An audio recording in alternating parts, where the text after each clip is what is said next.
We're here with Ondřej Bárta, one of the organizers of the conference. Hi. Hey, good to meet you. Could you describe what your positions are here at the conference? Sure. Well, I actually have two main roles in here. One of them is, as you mentioned, I'm a youth researcher. So what I do is that I help clarify on different matters that are important to young people. And in here at the conference, I'm also supporting the Czech presidency team in implementing the conference in here in Prague. Was it hard to put together such a big conference?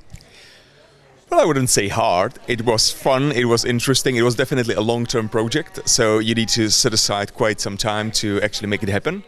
But the team is super great, people in there are very dedicated to making things happen and to not only make it happen but to make it a success, so definitely worth it. How long did it take? We started somewhat of a year ago to really, with the first meetings, with the first brainstorming, and then, you know, the ideas get more and more concrete, and yeah, it took us more or less a year. Okay, so what is the conference about? What is the main idea? Tell me. Well, this conference is actually like one of the steps in the EU-Youth dialogue. It's actually the second major step in this concrete 9th cycle of the EU-Youth dialogue. And the main idea of this conference is actually to elaborate on the midterm report. The midterm report is what is based on the data that national working groups have submitted. And me and Dan Moxon, my colleague and researcher, we have put together a report which summarizes what has been submitted back to us. And now here at this conference we are giving again the space to young people to elaborate even more on what they have in mind, what could be done better, what should even be done better in the future. The report was already presented at the conference. Could you tell us a little bit more about the report? Sure. I mean, it basically focuses on two different things. One of them is the consultation processes themselves. So what the national working groups are doing on the national levels to actually consult with different young people and to collect their opinions, how inclusive they are, how they manage outreach, simply what methods they use. And then the second part of the report is focusing on good practices. So you know that this cycle of the EU-Youth dialogue is focusing on two major topics, sustainability and inclusion. And we were simply interested in what are the best practices on the national levels in these two huge domains. So what they did was that they went to the young people and also to organizations that work with the young people, and they collected the good practice examples, they put it together, and then they sent it to us. We went through it, we analyzed it, and that's what the midterm report mostly contains. There was another afternoon market yesterday where all the countries presented their best example of practice. Was there one that you did enjoy specifically? I wouldn't say, no. I mean, there were quite a few which were like super interesting. Then there were quite a few which I have known about already.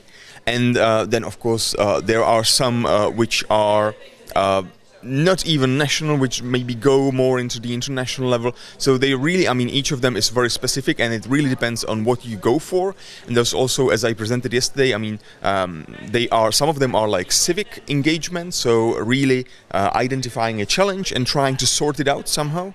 And some of them are really like political participation, so not only identifying a challenge and trying to sort it out in the local environment maybe, but to really go for policy changes and for more systematic views. These would be, of course, my favorite, because one of my areas of interest, so to speak, would be the political participation of young people.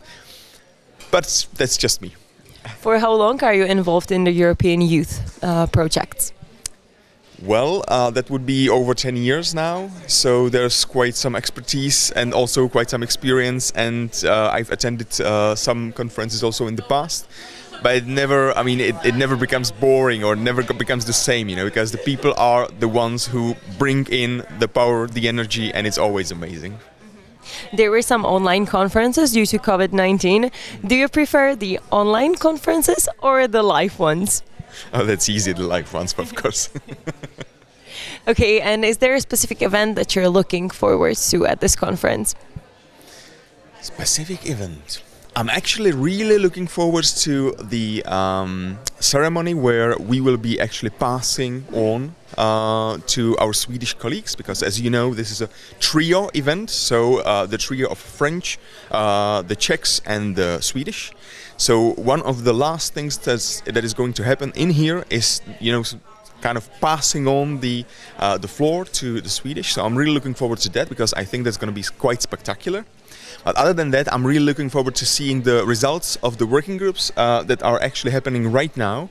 So and tonight is the night for me and Dan Moxon to have a look at it in detail, to analyze what the young people have shared with us because we have prepared like a template for them to fill in. So I'm really looking forward to that.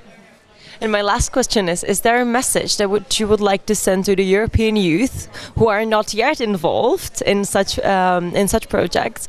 Why should they become active citizens? Mm-hmm.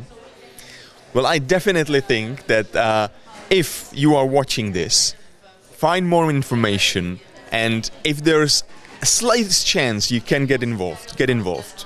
It has so much for you, so much for all of us in here. There's so much potential that you can get out of it and that you can also bring to the world. Go for it. Thank you so much. That was Ondřej Bárta.